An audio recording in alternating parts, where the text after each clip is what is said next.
할렐루야. 아멘. 맥주 감사주의 일주일 찬양 예배 가운데 오신 사랑하는 성도 여러분, 주님의 이름으로 축복하고 환영합니다.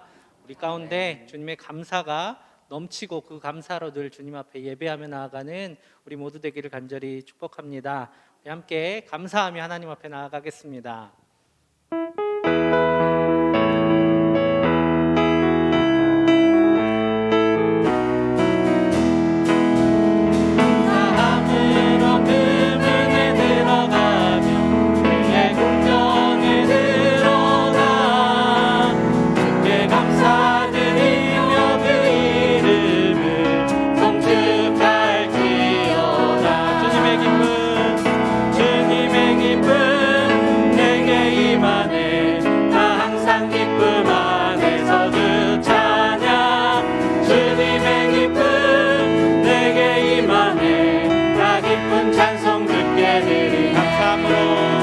감사함으로 그 문에 들어가면 그의 궁정에 들어가 주께 감사드리며 그 이름을 송축할지어다.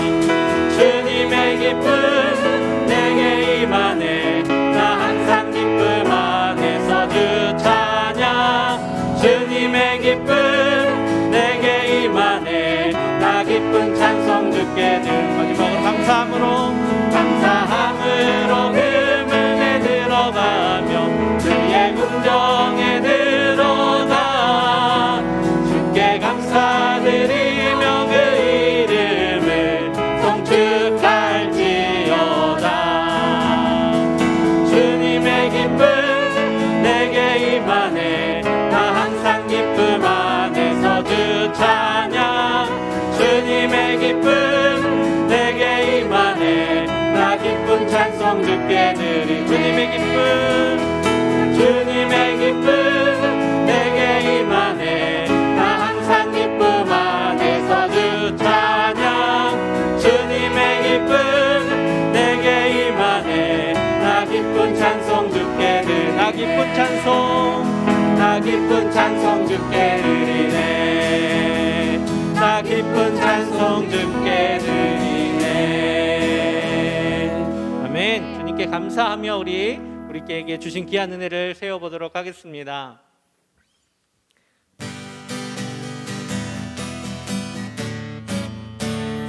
세상 모든 분파너를 흔들어 약한 마음 낙심하게 될 때에 내려주신 주의 복을 세어라.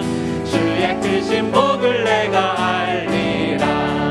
받은 복을 세어 보아라. 크신 복을 내가 알리라. 받은 복을 세어 보아라. 주의 크신 복을 내가 알리라. 세상 근심 걱정 너를 두르고 십자가를 등에 지고 나갈 때 주가 내게 주신 복을 세어라. 두려움 없이 항상 찬송하리라. 받은 복을 세어 보아라. 크신 복을 내가 알리라. 받은 복을 세어 보아라. 주의 크신 복을 내가 알리라. 세상 권세 너의 앞길 막을 때 주만 믿고 낙심하지 말아라. 천사들이 너를 보호하리니 염려 없이 앞만 보고 나가라. 받은 복을 세어 보아라. 크신 복을 내가 알리라. 받은 복을 세어 보아라. 주의 크신 복을 내가 받은 복을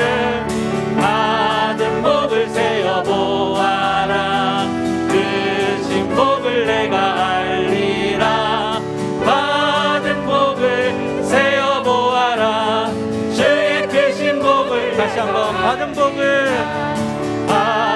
복을 세어 보아라.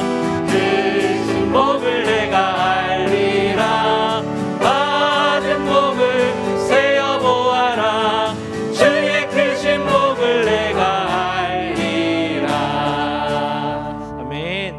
하나님께서 이 한 해 동안, 이 반년 동안 주신 귀한 은혜 생각하며 감사하는 우리 모두 되기를 축복합니다.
지금까지 지내온 것 주의 크신 은혜라 한이 없는 주의 사랑 어찌 이루 말하랴 자나깨나 주의 손이 항상 살펴주시고 모든 일을 주 안에서 형통하게 하시네. 이 한 해 동안 하나님께서 우리를 인도하셨습니다. 참 어렵고 힘든 일들도 있었고 복잡하고 쉽지 않은 일들도 있었지만 하나님께서 우리를 지금까지 살게 하셨습니다. 그 은혜를 감사하며 우리의 삶 가운데 베푸신 그 은혜를 이 시간 기억하며 감사함으로 주님 앞에 나아가겠습니다. 또 이 시간 말씀 전하실 양현선 목사님께 성령으로 충만하게 하시고 이 땅 가운데 하나님께서 부으신 은혜를 어떻게 나누어 가야 하는지 이 시간 우리가 알고 또 그 복을 흘려내는 복의 근원들이 다 될 수 있게 해달라고 이 시간 함께 기도하며 나아가겠습니다. 사랑의 아버지 하나님 감사합니다. 하나님께서 우리를 살아가셔서 부르시고 하나님의 복된 사람으로 살게 하셨습니다. 주님, 이 6개월 동안 살아오면서 많은 일들이 있었습니다. 좋은 일과 나쁜 일들과 즐거운 일과 슬픈 일이 우리 가운데 있었지만 하나님께서 우리 가운데 은혜 베풀어 주셔서 지금까지 살게 하셨습니다. 주님, 뒤돌아보면 주님께 감사할 일들로 가득한 것이 우리의 삶임을 이 시간 주님 앞에 고백하며 나아갑니다. 주님, 물질적인 것들로만 감사의 제목을 세웠던 우리의 나약한 믿음을 이 시간 돌아보게 하시고 주님께서 우리의 가운데 속속들이 베푸신 귀한 은혜들을 기억하며 주님 앞에 기쁨으로 나아가는 우리가 되게 하여 주옵소서. 오늘 이 시간 양현선 목사님을 통하여 전해주시는 귀한 하나님의 음성을 우리가 듣게 하여 주시고 주님의 복된 삶을 살아갈 수 있는 우리 모두가 될 수 있도록 주님, 우리 모두를 한 사람 한 사람을 주의 말씀으로 일깨우시고 주님 이끌어 주옵소서. 오늘 이 시간 함께 하시고 주님의 음성 가운데 우리를 인도하여 주시옵소서.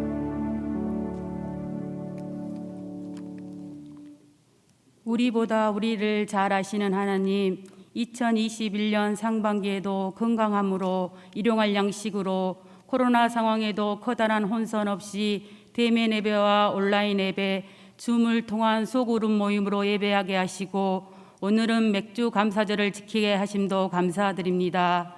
하지만 우리 삶 속에서 우리는 삶 속에서 불평하고 거룩하게 살지 못하고 주님께 모든 것을 내어 맡기지 못하고 살았음을 고백합니다. 용서하여 주시옵소서. 오늘 드리는 오후 예배가 온전히 주님께 영광 돌리기를 원합니다. 주님 간절히 바라기는 대면 예배가 20%에서 30%, 또한 30%에서 50%로 확대되어져 가는데 많은 사람들이 편안함을 택하지 않기를 원합니다. 먼저 된 우리가 어떻게 하나님 나라를 확장할 수 있을까 고민하고 애써 기도하며 어려운 사람들을 두루 살피며 우리의 힘이 필요한 곳에 기꺼이 손을 내어주는 예수님의 마음을 품게 하옵소서. 우리 교회는 한 가족 공동체입니다. 마른 빵 한 조각을 먹으며 화목하게 지내는 것이 진수성찬이 가득하게 차린 집에서 다투며 사는 것보다 낫고, 형제가 연합하여 동거함이 어찌 그리 선하고 아름다운고, 그 말씀에 의지하여 연합은 하나님이 기뻐하는 일이지만 분열은 하나님의 뜻이 아님을 세상 사람들도 다 아는 사실임을 이 시간 깨닫고 느낍니다. 우리의 입에서 찬송과 저주가 같이 나오지 않기를 원합니다. 우리 마음속에 조그마한 시기와 다툼, 미움과 비판, 편 나누기, 당 짓는 일 등의 악한 생각을 물리칠 수 있는 성령의 지혜를 주시며 모든 것을 결정함에 주님이 기뻐하실까 먼저 생각하고 결정하기를 원합니다. 우리 교회 표어대로 세상의 복이 되는 교회, 사람이 아닌 하나님이 주인 되는 교회, 온 세대가 행복하고 이웃과 함께 웃고 우는 교회가 되게 하여 주시고, 또한 신앙을 유상으로 물려주고 노력하고 애쓰는 성도들이 많은 그런 교회가 되게 하여 주시옵소서. 7월 11일부터는 다음 세대 여름 사역이 시작됩니다. 각 부서의 사역이 시작될 때 어른 세대가 기도로 마음으로 동역하게 하여 주시옵소서. 자녀와 손자들이 수련회에 참석하여 마음문 열려 주님의 말씀이 마음밭에 심어지도록 최선을 다해 기도하게 하시고, 다음 세대에 믿음의 계보가 이어지도록 모든 예배와 말씀 묵상, 기도가 우선되는 삶을 살게 하옵소서. 우리는 연약하지만 주님의 선한 목적을 위하여 사용하여 주시옵소서.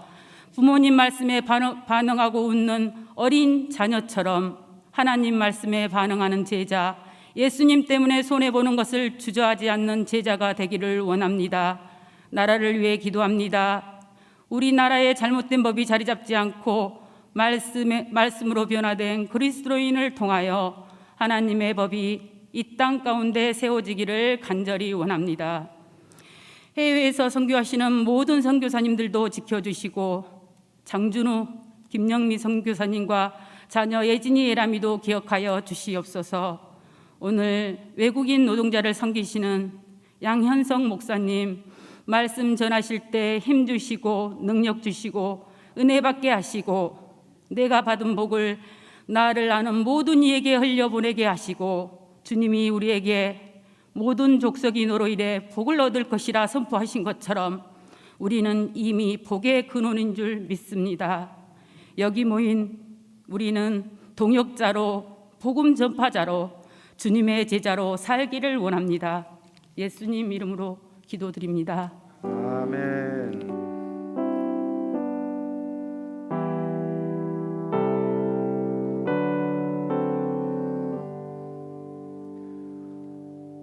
오늘 우리에게 주신 하나님 말씀 구약성경 창세기 12장 1절에서 3절의 말씀입니다. 구약성경 14쪽입니다. 우리 세 절인데 우리 마음을 모아서 함께 읽습니다. 시작. 여호와께서 아브라함에게 이르시되 너는 너의 고향과 친척과 아버지의 집을 떠나 내가 내게 보여줄 땅으로 가라. 내가 너로 큰 민족을 이루고 내게 복을 주어 내 이름을 창대하게 하리니 너는 복이 될지라. 너를 축복하는 자에게는 내가 복을 내리고 너를 저주하는 자에게는 내가 저주하리니 땅의 모든 족속이 너로 말미암아 복을 얻을 것이라 하신지라. 아멘. 양현성 목사님을 뵌 분도 계실 것이고요. 잘 모르시는 분들도 계실 텐데 우리 광양에서 외국인 노동자 센터를 섬기십니다. 그러니까 외국인들이 우리 광양에 와서 일터를 섬길 때 그분들에게 복음을 전하고 그분들의 사역을 돕고 그분들이 인권을 가진 존귀한 존재로서 살아갈 수 있도록 도우시는 목사님이신데요. 약 10년간 신대원을 다니시면서부터 이 귀한 사역을 하셨대요. 그러니까 전도사님 때부터. 연세는 좀 있으십니다. 네, 하나님께서 정말 귀하게 사용하시는 목사님 오셔서요. 이제 우리에게 이주민과 디아코니아라는 제목으로 말씀 주실 때 크신 은혜 받으시기를 바랍니다. 우리 환영과 축복에 박수하겠습니다.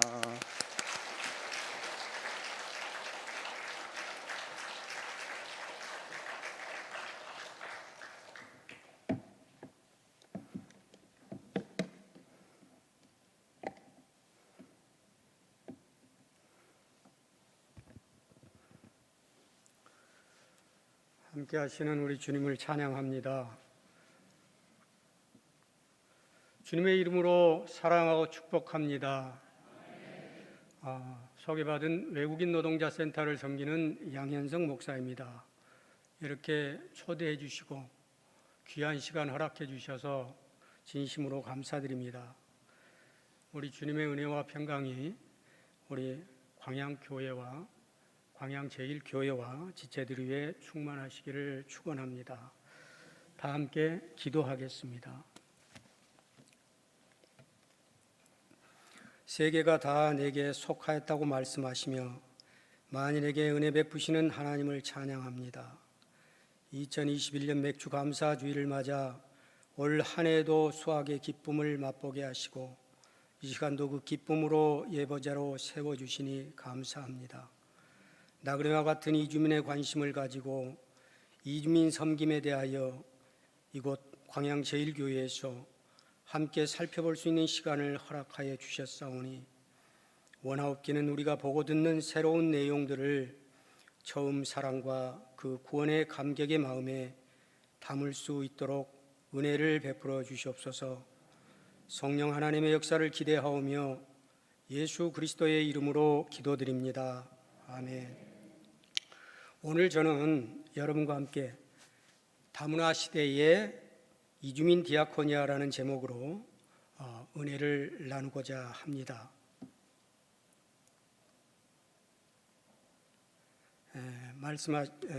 봉독하신 말씀을 따라서 제 은혜를 나누겠습니다. 고향을 떠난다는 것은 결코 쉽지 않은 일입니다. 떠났던 고향도 나이가 들면 다시 찾아오게 되는데 하나님께서는 나이 많은 아브라함에게 찾아오셔서 고향을 떠나라고 그렇게 말씀을 하셨습니다. 부모와 고향과 친척을 뒤로 하고 그렇게 아브라함의 여정은 시작이 되었습니다. 그 길은 다른 민족과 언어 그리고 다른 문화와 종교가 있는 모든 것이 낯설고 서툴고 두려운 것으로 가득한 그런 길이었습니다. 그러나 아브라함의 순종으로 하나님 백성 그 나라가 시작된 것입니다. 저는 아브라함이 떠난 그 길을 철로 역정이라고 말씀드리고 싶습니다. 그 길은 아브라함에게는 낯설고 생소한 길이지만 그곳에는 하나님의 마음과 눈길이 머물러 계신 하늘 가는 길이기 때문입니다. 하나님께서는 그런 아브라함에게 큰 민족과 장대한 이름을 약속하셨고 위기 때마다 저주에서 구원하시고 돕는 자들도 붙여 주셨습니다. 그로 인해 그는 복의 근원, 믿음의 조상, 열국의 아버지가 되었습니다. 하나님의 백성으로 택정받아 살아간다는 것은 우리가 그 자리에 머물지 않고 온 세계가 하나님 안에 있음을 알고 민족과 국가와 경계를 넘어서 하나님 안에 평화의 공존을 이루어가는 지경을 넓혀가는 것임을 이 말씀을 통해 알게 하십니다. 이것이 하나님의 기뻐하는 뜻이며 오늘 우리의 사명을 이 말씀을 통해 기억해야 할 것입니다. 이 말씀은 제가 이 다문화 사역을 시작하게 된 결정적 동기가 되었던 말씀이기에 함께 은혜를 나눠 보았습니다. 오늘 여러분과 함께 살펴볼 내용은 이주민과 디아코니아입니다.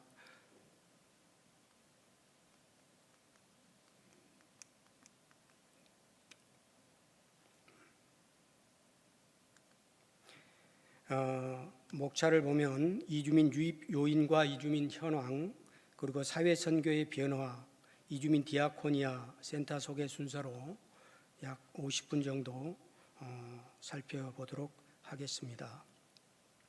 이주민 유입 요건을 살펴봅니다. 지난 3월 31일 정부는 정세균 국무총리를 주재로 제25차 외국인 정책위원회를 열고 경제성장 활력을 위한 외국인 인적 자원 활용 방안을 발표했습니다.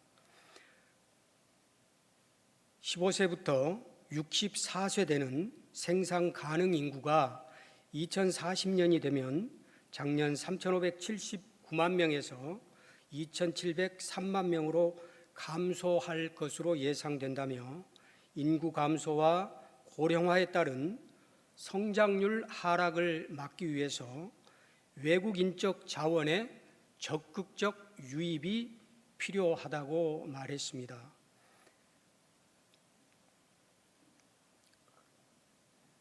여기서 논의된 세부 방안으로는 비자가 만료된 7만 2천여 명의 외국인 근로자들에게 1년 동안 비자를 연장해주고 합법 체류 외국인에 대하여서는 한시적으로 계절 근로자의 자격을 부여하고 연간 1,000명으로 한정돼 있던 숙련기능공 쿼터를 2,000명으로 확대하는 이런 제도와 소정의 교육을 마친 유학생들에게까지 숙련기능인력 진입을 허용하자는 지금까지 유례가 없었던 그런 파격적인 내용이었습니다.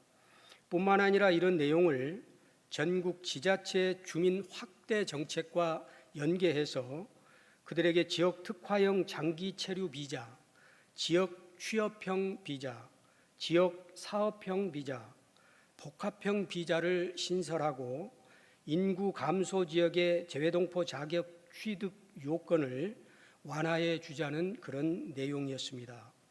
정부가 이렇게 파격적인 이주민 정책을 감행하게 된 이유가 무엇일까요?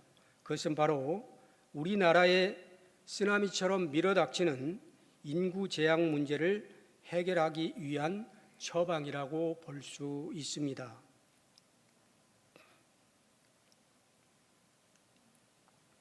보시는 바와 같이 우리나라는 저출산, 고령화, 생산 감소 인구로 인하여 이미 인구 3대 재앙을 겪고 있습니다. 신생아 숫자가 연간 30만 명으로 줄었고 65세 이상 노인 인구의 비율이 13.8%로 고령화 사회에 이미 진입했으며 향후 2026년이 되면 초고령화 사회에 진입한다는 예상입니다. 또한 15세에서 64세의 생산 가능 인구의 감소로 인해서 세제 부족 현상이 발생하고 이로 인하여 각종 사회복지 제도의 재정에도 큰 위기가 닥친 것이라는 그런 예상을 하고 있습니다. 이런 현상을 인구 절벽이라고 하는데, 이 인구 절벽인 저자인 해리덴트라는 분은 한국이 2018년이 되면 인구 절벽에 직면해서 큰 경제 불황을 겪을 가능성이 높다고 2015년 세계 지식 포럼에서 이미 발표를 했습니다. 그리고 그가 이에 대한 해법을 이민 촉진과 출산 그리고 육아 장려책을 그 해법으로 내놓게 되었습니다. 조금 더 살펴보겠습니다. 이것은 2016년 한국고용정보원에서 발표한 한국의 지방소멸에 관한 7가지 분석이라는 보고서입니다. 우리나라는 향후 30년 내에 전국 지방도시 228곳 중에서 80여 곳이 소멸하게 된다는 그런 내용입니다. 경북 의성, 전남 고흥, 경북 군위, 특히 산업시설이 빈약한 농도인 전남 같은 경우에는 22개 시, 군, 구 중 17개가 소멸 위험이 있다고 보는 것입니다.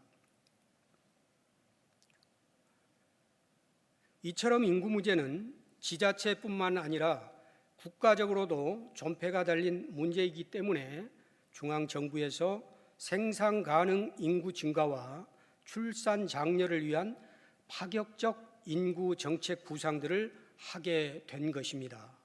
이러다 보니 이제 생산 현장에 일할 사람이 없습니다. 그렇다고 공장문을 닫을 수가 있나요? 농사를 포기할 수 있나요? 주택 문제 해결을 위한 아파트 공사 멈출 수가 없는 상황입니다.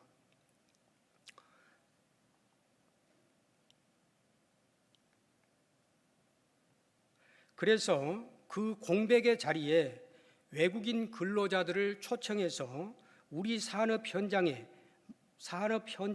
맡겨야 하는 그런 상황이 된 것입니다. 그들이 없으면 공장도, 건설도, 소 키우고 돼지 키우는 농장 일도, 바다의 고기를 잡는 일도 이제는 아무것도 할 수 없는 그런 상황이 된 것입니다. 여러분께서 매 끼 드시는 식사, 그 상차림에 그들의 손길이 닿지 않는 것이 무엇인지 한번 살펴보시기 바랍니다.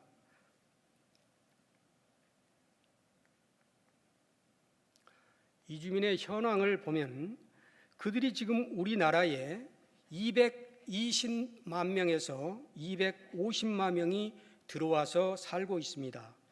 이 수치는 적어도 180만 전남 인구의 수치를 넘어서 240만 규모의 대구 인구 정도라고 할 수 있습니다.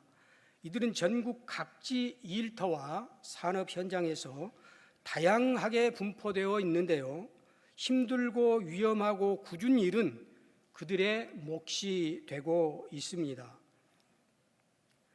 이 사진이 그 현실을 아주 잘 반영하고 있습니다. 이것이 오늘날 그들의 현실입니다. 이주민들 중에는 한국 국적이 없는 자들도 있는데 그 한국 국적이 없는 자들 중에서 유형별로 한번 살펴보겠습니다. 외국인 근로자가 29%로 가장 많습니다. 그리고 그 다음이 외국 국적 동포 17%, 결혼 이민자 9.8%, 유학생 9%, 기타 외국인이 32.6%로 구성되어 있습니다.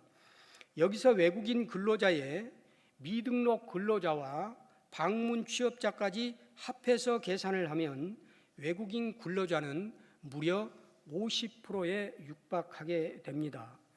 오늘 저는 여러분과 함께 비중이 가장 큰 이 외국인 근로자에 대해서 좀 더 살펴보고자 합니다.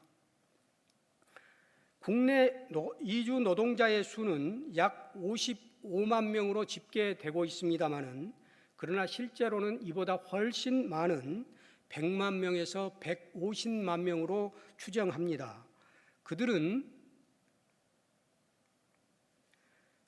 우리 전남에도 6만 8천여 명이 분포되어 있고 광양에도 결혼 이주민 여성들을 포함해서 1,500여 명이 우리의 삶의 터전에서 함께 일을 하고 있습니다. 한때 이주 노동자들이 국민의 혈세를 축내는 사람들이기 때문에 내국인과 동일한 시급을 적용해서는 맞지 않다. 그래서 굳이 우리가 도와줄 필요가 없는 사람들이다. 이런 논란이 있었습니다. 여기에 대해서 JTBC에서 팩트 체크한 내용을 한번 살펴보겠습니다. 그들이 세금을 축내는 사람들인가? 경제에 유익을 끼치는 자들인가? 그들을 통한 경제 유발 효과입니다.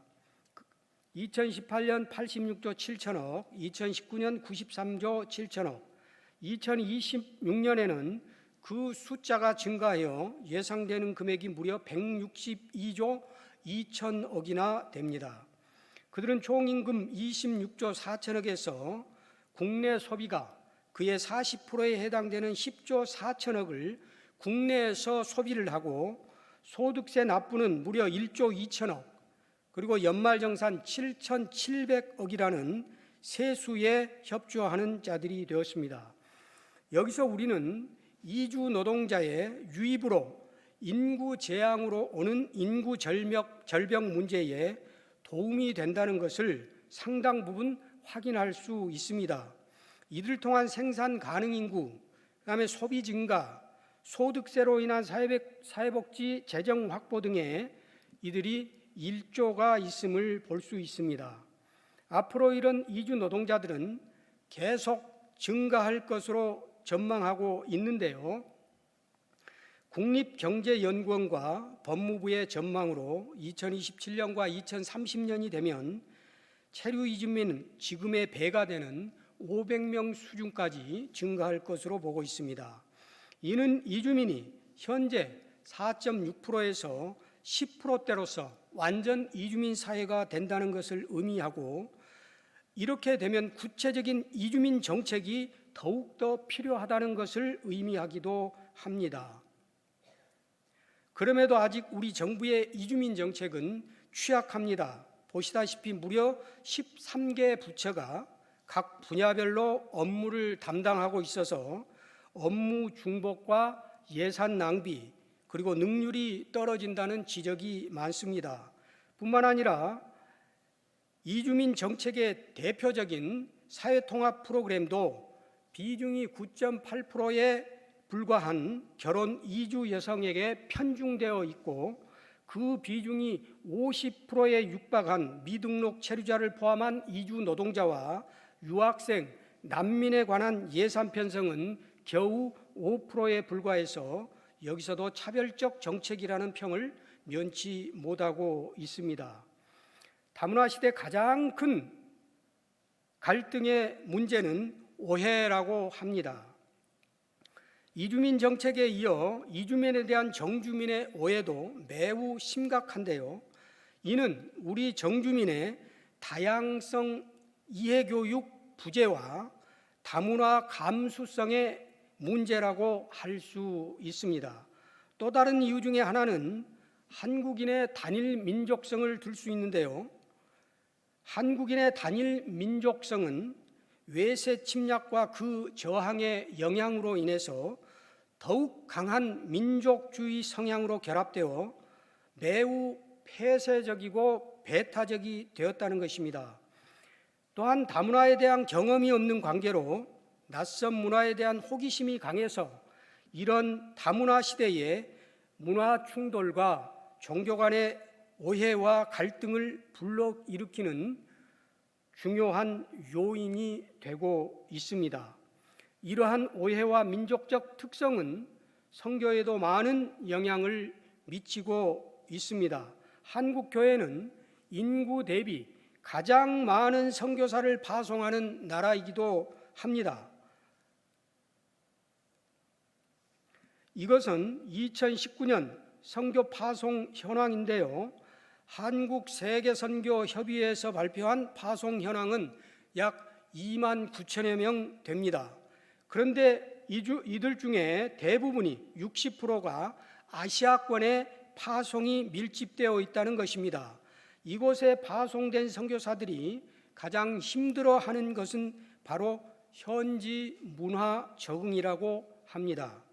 아시아의 대부분의 나라는 다양한 소수 부족들이 모여 사는 다문화 사회가 주를 이루고 있기 때문에 우리나라와 같이 단일 문화권의 의식으로는 그들을 이해하고 적응하기가 쉽지 않아서 문화적 갈등을 선교 현장에서도 많이 겪게 된다는 내용입니다.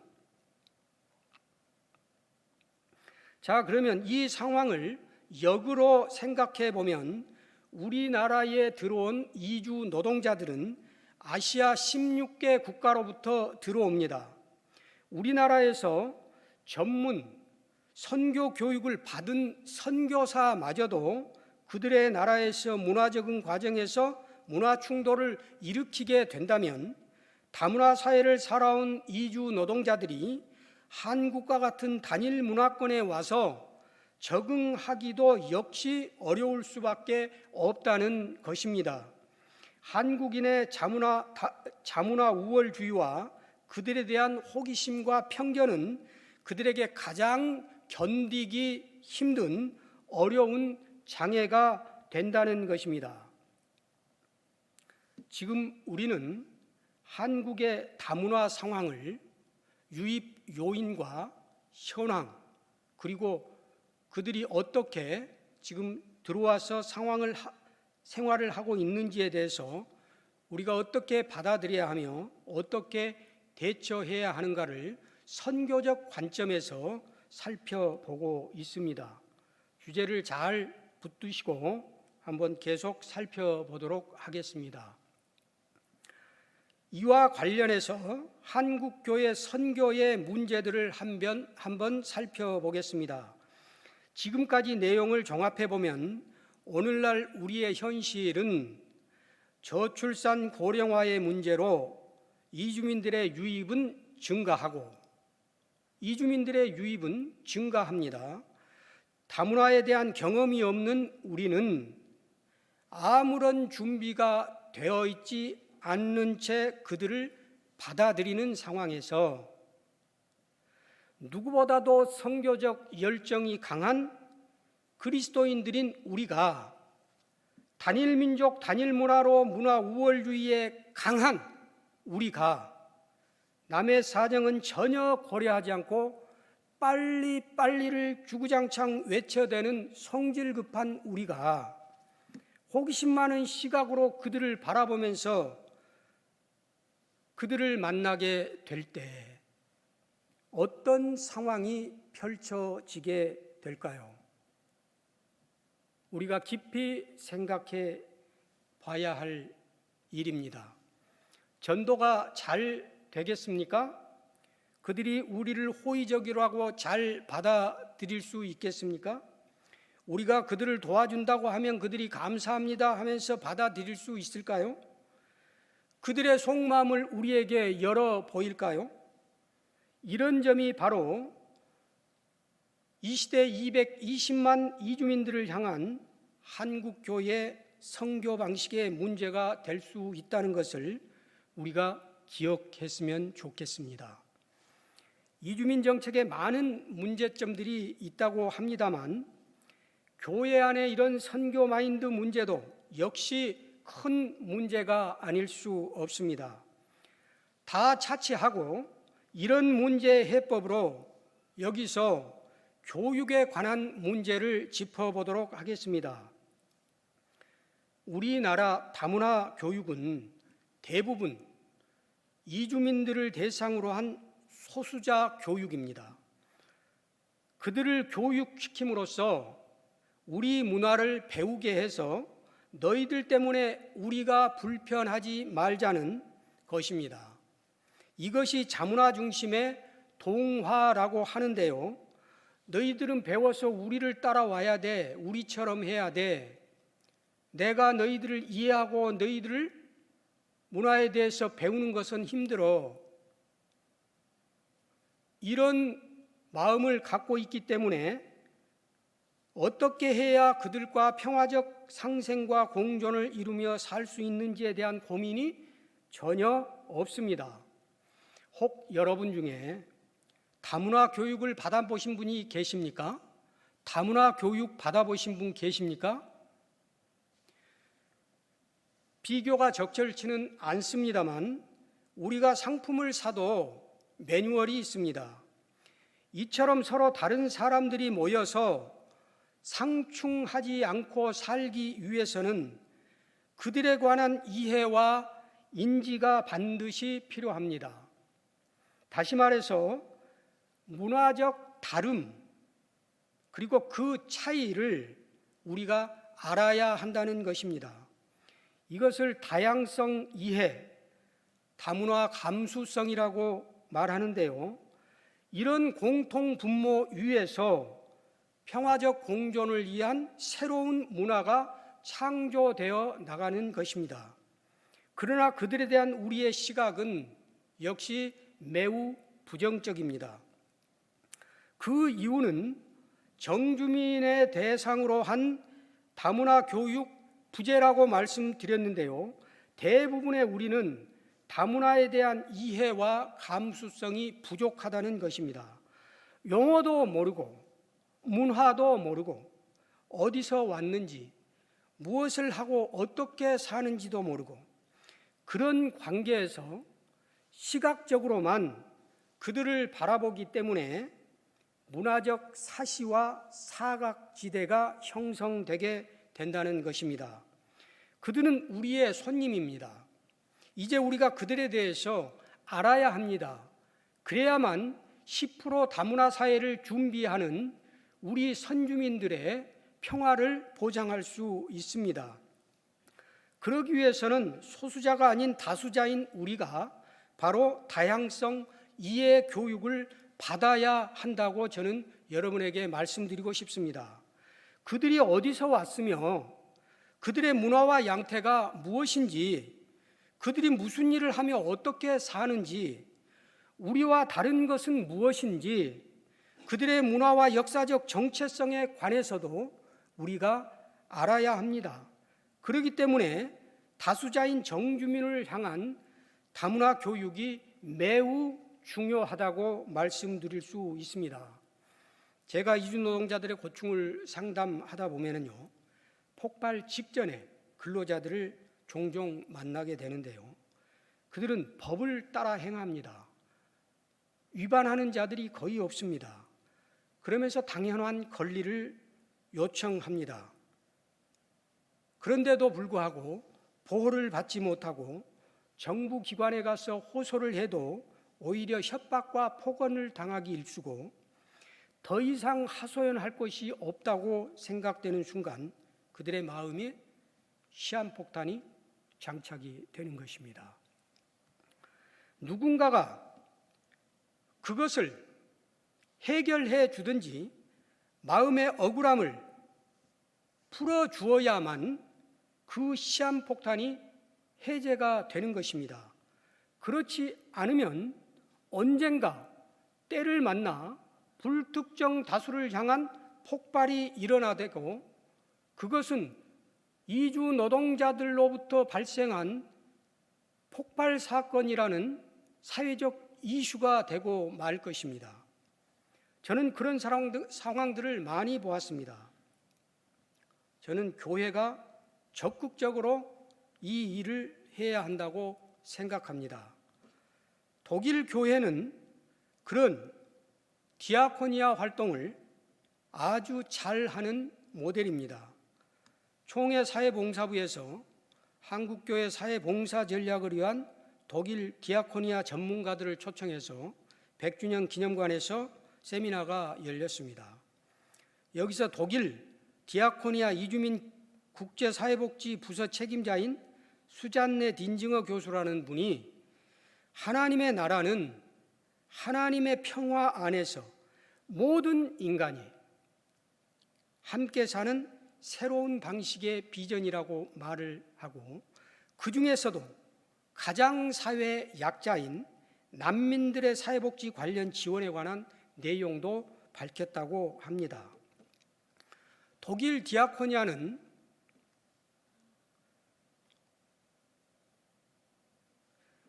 정부보다 3만여 기관 단체가 대표성을 가진 6개 단체를 뽑아서 공동으로 운영하는 그런 시스템인데요. 그 내용들이 아주 평범한 내용들입니다. 우리처럼 굉장히 복잡하고 차원 높고 프로그램화시키고 시스템화시키는 이런 내용이 아니라 우리가 일상적으로 살아갈 수 있는 아주 쉽고 평범한 그런 내용의 봉사를 하고 있습니다. 그 내용을 살펴보면 이주민들의 필요를 도와주는 봉사, 약자편에서 인종차별주의 철폐를 대변해주는 봉사, 이주민 인권을 위한 반이주민 정책 비판과 그 정책에 저항하는 그런 운동을 벌이며 종교 간의 이해와 존중의 태도를 증진하고 정부 사업 예산을 받아서 3만여 관련 단체에 분배해주고 이로써 드디어 하나님의 사랑을 제공한 기회를 제공하는 이런 역할을 하고 있다고 합니다. 이주 노동자들의 종교적 신념은 매우 가족 중심적이고 그 뿌리가 깊습니다. 자기들이 이주한 지역에서 아무리 종교적 친절과 호의를 베풀어도 그 가족 중심의 관계성 때문에 그 종교적 고리를 쉽게 포기하지 않습니다.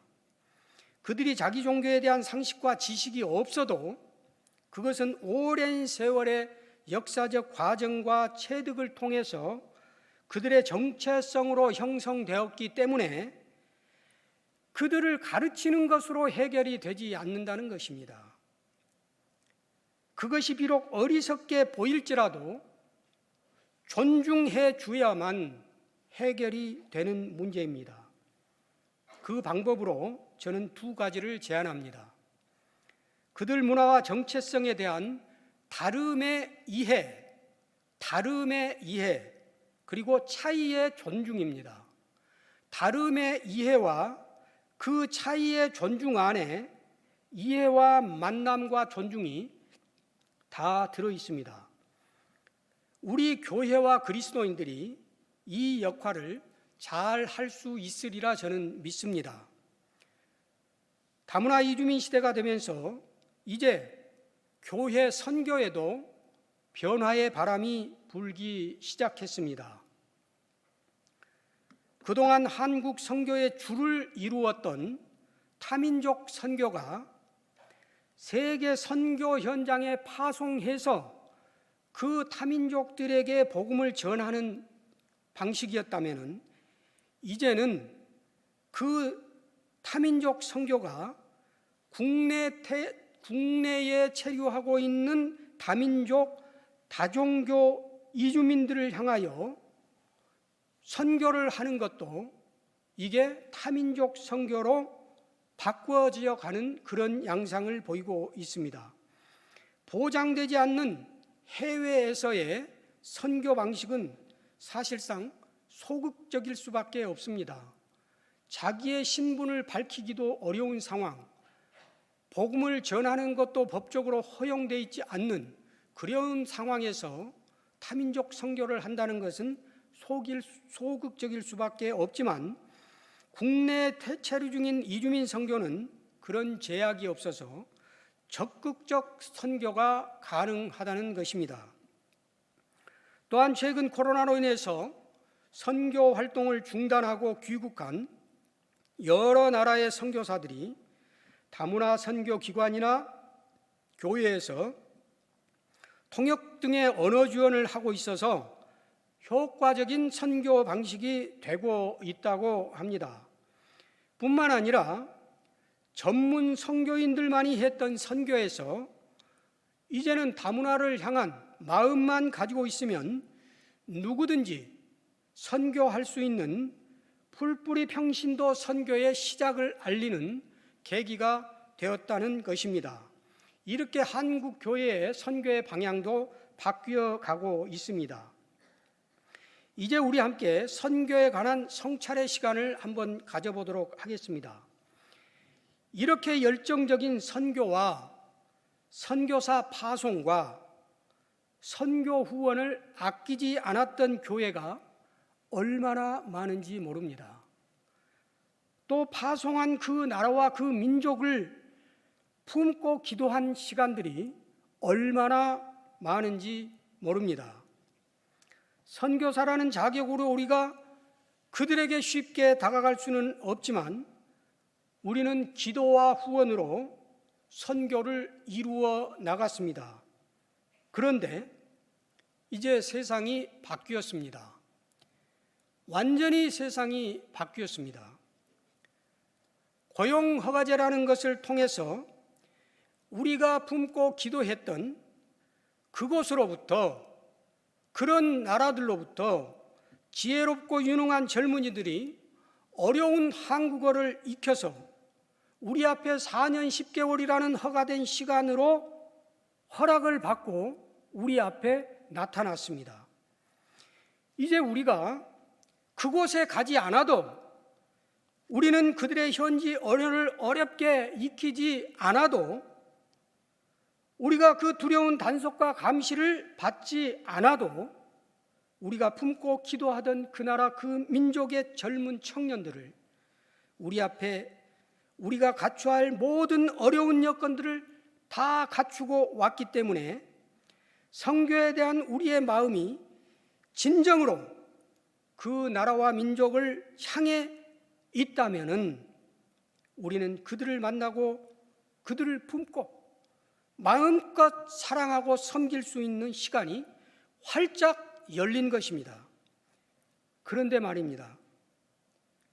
아이러니하게도 그런 섬김의 모습은 좀처럼 찾아볼 수 없습니다.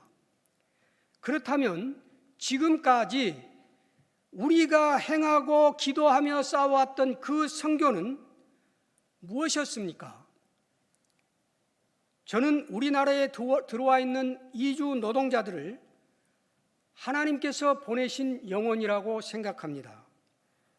선교의 열정을 품고 있는 우리 민족에게 그들을 맡기셔서 문화와 종교의 경계를 넘어 함께 하나님 안에서 평화로운 공존을 이루며 종보다 더 낮은 마음으로 하나님의 나라와 의를 함께 구하며 살라고 하나님께서 우리에게 보내신 영혼들이라고 생각을 합니다. 사랑하는 성도 여러분, 이제 우리가 그들을 향하여 무엇을 할 수 있습니까? 교회는 그들을 향하여 무엇을 할 수 있습니까? 그들의 고통을 위해 우리는 어떤 대변과 항변을 할 수 있습니까? 어떤 정책적 비판을 우리가 할 수 있습니까? 어떤 섬김의 마음으로 그들을 향하여 우리가 나아갈 수 있습니까? 우리 교회는 그들에게 어떤 생명의 도피처가 될 수 있습니까? 우리는 그들과 무엇으로 공통 분모를 찾아서 연대할 수 있습니까? 지금까지 우리가 해왔던 잘못된 것이 있다면 이제라도 아브라함과 같이 경계를 넘어서 하나님께 보여주실 다른 세계를 향하여 우리가 출발해야 합니다.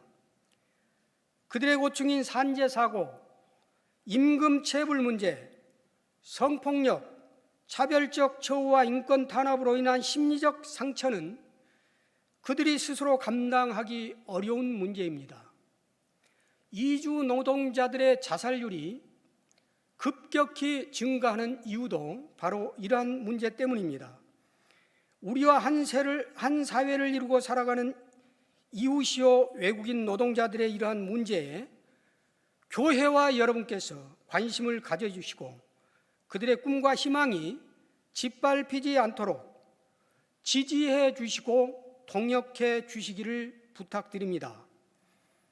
예수님께서도 섬김의 종으로 오셔서 자기의 육체로 우리에게 막힌 담을 헐어서 우리로 하나님 안에서 하나 되는 새로운 공동체를 만들어 주셨습니다. 그래서 우리는 예수 안에 한 형제 자매가 된 것입니다. 이제 오직 성령을 의지하여 주님의 그 사역에 참여하는 아브라함 같은 복의 근원이 되시기를 주님의 이름으로 축원합니다. 저희 센터 모습 잠깐 살펴보고 마치도록 하겠습니다.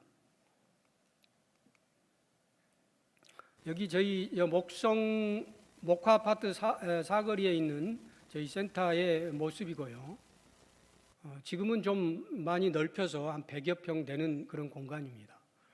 우리 센터는 2012년 4월 달에 설립되어서 지금까지 다양한 사역들을 펼쳐오고 있습니다. 우리 센터의 설립 목적은 관내 체류하는 이주 노동자들의 어려운 고충을 상담하고 여러 가지 문화와 행사 지원을 할 뿐만 아니라 각종 정보 제공을 해서 그들이 사회에 조기 정착할 수 있도록 그들을 돕는 그런 일을 하고 있습니다. 주요 사업은 한글 문화교실, 건강상담 및 의료봉사 지원, 그리고 고충상담, 생활법률 상담, 역사문화 탐방, 컴퓨터 교실, 그리고 신앙상담 및 쉼터, 이렇게 7가지를 주 사업으로 하고 있습니다. 저희 센터의 비전은 그렇게 큰 비전과 욕심을 갖지 않습니다. 저희 센터는 하나님께서 이끄시는 대로 자연스럽게 삶의 연속선상에 놓고 목마른 자들이 언제든지 와서 물을 마시고 자기가 갈 곳을 돌아갈 수 있는 산속의 옹달샘과 같은 이런 철학, 그리고 그들이 고난의 강을 건널 때 한 개의 징검다리 역할을 해주는 그런 비전을 가지고 지금까지 운영되어 오고 있습니다. 한글 문화교실 사진들이고요. 건강상담 및 의료봉사 지원 사진입니다. 이렇게 아픈 사람들 치료받고 또 산업 현장에서 일하다 보면 갑작스럽게 심정지나 이런 그 사고들이 발생하기 때문에 매년 근로자들을 대상으로 심폐소생술 교육을 이렇게 하고 있습니다. 고충 상담이고요. 순천대학교에서 유학생 한 400여 명의 유학생들을 대상으로 저희들이 이렇게 고충 상담하고 있는 그런 내용들입니다.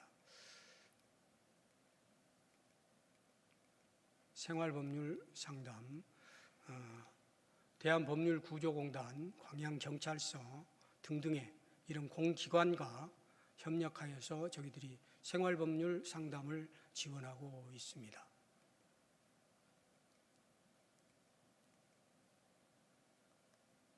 역사문화 탐방이고요.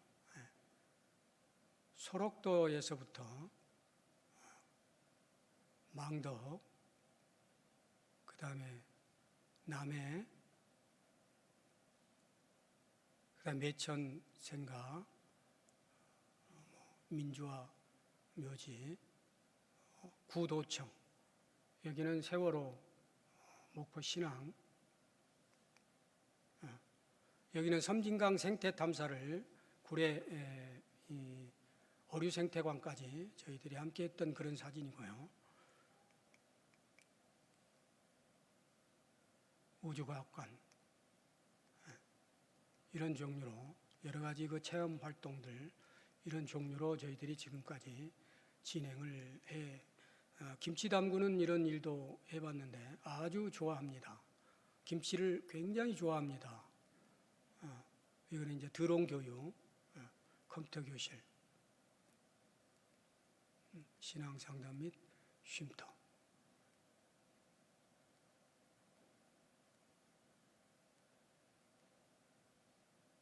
여기는 우리 센터에서 함께 신앙생활을 한 그런 친구들의 귀국할 때 그들의 고향에 찾아가서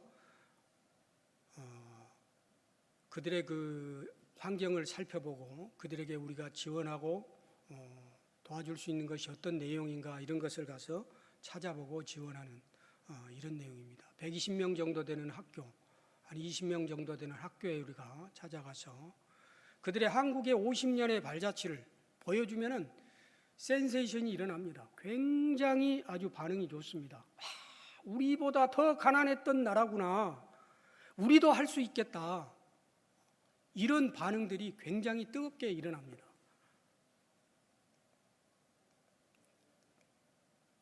자, 기도 제목 함께 나누고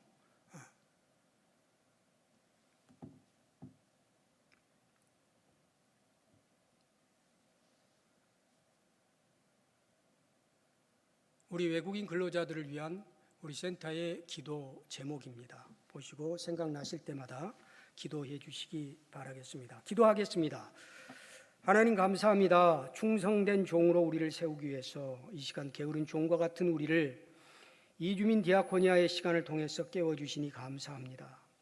미련한 처녀가 아닌 슬기로운 처녀로 주님의 그 섬김이 우리의 삶이 되게 하옵소서. 성급한 열매가 아닌 하나님의 때를 기다리며 성령의 은혜를 구하는 우리가 되게 하옵소서. 우리가 선을 행하되 낙심치 아니하면 때가 이름에 반드시 거두리라고 하신 말씀을 이 시간 마음에 다시 새겨봅니다. 광양 제1교회와 각 기관과 모든 지체들에게도 그 은혜가 충만케 하시어 마르지 않는 샘처럼 지속적으로 영광 드리는 교회와 지체들이 되게 하옵소서. 이 땅 위에 힘들고 지친 나그들의 삶을 돌아보며 함께 애통하고 위로하는 우리 모두가 될 수 있도록 성령의 은혜를 구하오며 예수 그리스도의 이름으로 축복하며 기도드립니다. 아멘.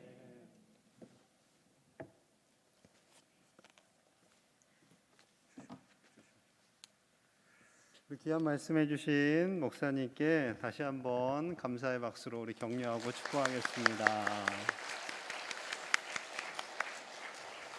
저는 정말 큰 은혜를 받았는데 여러분들 어떤지 모르시겠어요. 오늘 정말 수준 있고 우리 제1교회 수준이 있으니까 다 이해하셨으리라 믿고 왜 이주민 사역을 해야 하는지 우리가 해외에도 선교사님이 가서 수고를 해야 하는 것도 맞고 또 이제 그분들이 들어오잖아요. 들어오면 하나님께서 보내주신 양떼들 우리가 당연히 책임지고 돕고 섬겨야 하는 귀한 사역입니다. 앞으로도 계속해서 목사님께서 이렇게 광양에 귀하신 목사님이 있다라는 것은 너무나 좋은 일이고요. 노동자들이 다 알아요. 목사님이시다라는 거 다 알고 목사님이 우리를 위해서 수고해 주신다는 것도 알고 그들의 마음문이 조금씩 다 열리는 거죠. 16개 정도 되는 각 나라의 종교들 가지고 다 오는 거거든요. 이 사람들이 한국에 오는 순간 내가 예수님 믿을게요 이러고 마음을 안 열어요. 안 열어요. 절대 안 열어요. 그들에게 조금씩 복음으로 다가가시는 귀한 사역위에 우리가 함께 기도하고 협력할 수 있는 그런 교회가 되기를 소망합니다. 교회 소식 주보를 참조해 주시고요. 우리 찬양하고 우리 함께 기도하도록 하겠습니다.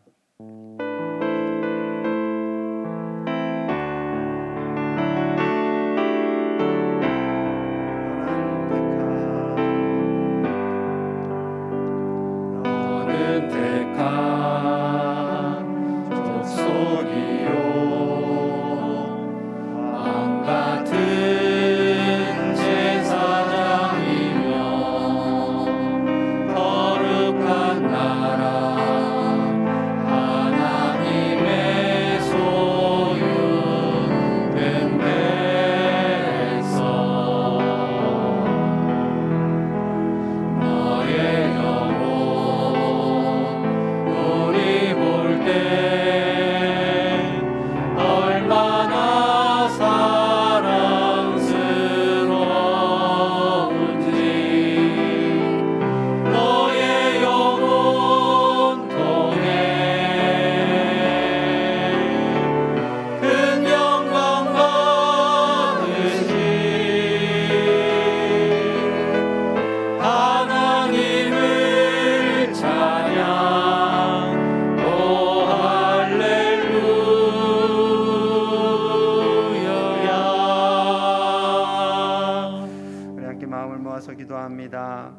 하나님께서 우리를 향해 너는 택한 하나님의 족속이요 왕같은 제사장이다라고 말씀합니다.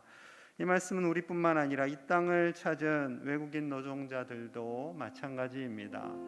그들도 하나님의 귀하신 왕같은 제사장들이고 그들도 예수님을 영접하고 하나님의 자녀가 되어서 4년 10개월이 마친 이후에는 각자의 나라로 돌아가서 그들이 잘은 모르지만 하나님을 알고 예수 그리스도를 영접한 복음의 씨앗이 될 줄로 믿습니다. 그들이 이 땅에 있는 동안, 우리 광양 외국인 노동자 센터에 있는 동안, 그리고 한국에서 노동자로 살아가는 수많은 사람들이 한국에서 상처와 아픔을 가지고 되돌아가는 것이 아니라 예수님을 가슴에 품고 돌아가게 하여 주시옵소서. 그들이 각 나라에 흩어져서 하나님을 알고 예수 그리스도를 영접하고 예수 그리스도의 사람들이 되어서 그 나라를 변화시키는 하나님의 구루터기들이 되게 하여 주시옵소서. 또한 우리 각 나라에서 수고하시는 선교사님들, 우리 장준우, 조영미, 이만중, 최미정, 심영보, 박소원 선교사님들, 아버지여 힘을 주시고 능력 주셔서 사명 잘 감당케 하여 주시옵소서. 하나님의 나라가 확장케 하여 주시옵소서. 우리 교회가 이 사역을 위해서 계속해서 힘을 내게 하여 주시옵소서. 이 추수감사주일에 다른 것으로 감사하는 것이 아니라 우리에게 생명 주시고 생명을 살리시는 하나님의 은혜로 감사하며 나아가게 하여 주시옵소서. 이 시간 함께 간절히 마음 모아기도 합니다. 하나님 아버지 감사합니다. 하나님께서 귀한 목사님 보내주셔서 아버지와 외국인 사역을 향한 뜨거운 마음을 주시니 감사합니다. 하나님 우리를 붙잡아 주시고 광양 외국인 노동자 센터를 축복하여 주시고 목사님의 사역에 기름 부어 주시옵소서. 많은 외국인 노동자들이 하나님을 알게 하시고 그들의 일터에서 건강 상하지 않고 열심히 일하고 각자의 나라에 돌아가 복음의 씨앗으로 살아갈 수 있도록 인도하여 주시옵소서. 하나님께서 저들을 붙잡아 주시기 원합니다. 아버지여 이 땅에 있는 동안 한국에 대한 여러 가지 악한 나쁜 생각들도 다 내려놓게 하시고 아버지여 그들의 마음의 상처와 치유가 일어나게 하시고 예수 그리스도만이 우리의 구원자가 되심을 깨닫게 하여 주시옵소서. 아버지여 세계 열방에서 수고하시는 선교사님들이 있습니다. 아버지여 힘을 더하게 하여 주시고 아버지 붙잡아 주시고 우리 장준호, 조영미, 이만중, 최미정, 김영도, 박소원 선교사님이 함께 하셔서 하나님의 나라가 확장되게 하시고 하나님의 뜻을 이루게 하여 주시옵소서. 하나님께서 기름 부어주실 줄로 믿습니다. 온 열방이 하나님의 나라가 되게 하시고 온 세계 위에 일하시는 하나님의 크신 뜻을 바라보게 하여 주시옵소서. 우리의 시야가 좁아지지 않기 원합니다. 우리의 눈이 우리 교회만 생각하는 그런 교회 되지 않게 하여 주시옵소서. 우리의 눈이 우물 안의 개구리와 같은 사람들이 되지 않게 하시고 우리의 시야가 넓혀져서 물 밖으로 나가 이 세상을 바라보며 하나님의 마음을 품고 기도하는 주님의 백성들이 되게 하여 주시옵소서. 주님의 백성들이 되게 하여 주시옵소서. 아버지의 마음을 품고 기도하는 우리가 되게 하여 주시옵소서. 주여 이 땅을 긍휼히 여겨주시고 온 열방이 하나님의 이름으로 말미암아 예수 그리스도의 이름으로 말미암아 구원을 얻게 하여 주시옵소서. 주여 이 땅 위에 은혜를 더하여 주시옵소서. 주님 감사합니다. 우리 모두 되게 하여 주옵소서.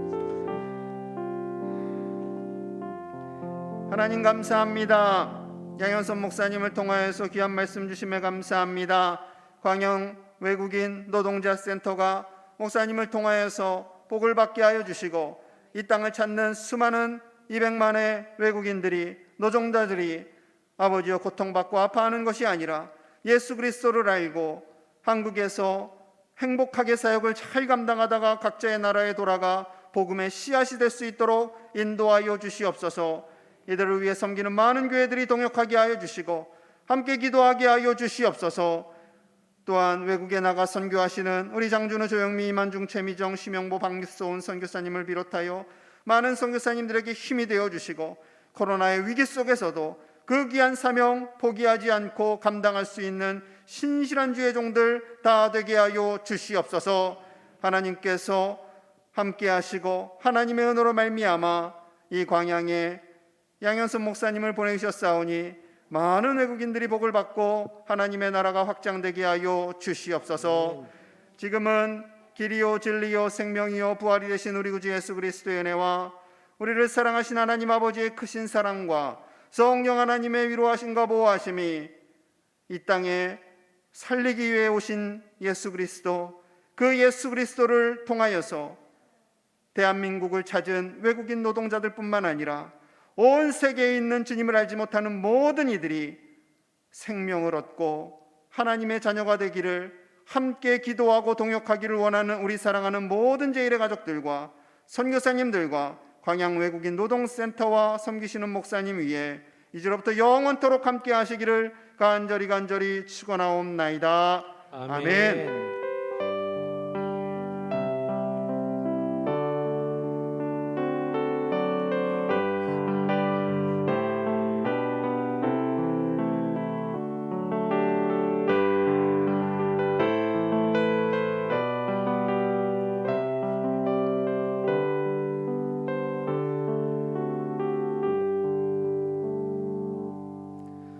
이어서 재직회가 진행되겠습니다. 찬송가 301장 찬양하시겠습니다. 서리 집사님, 권사님, 안수 집사님, 장로님들께서는 자리에 함께 해주시고요.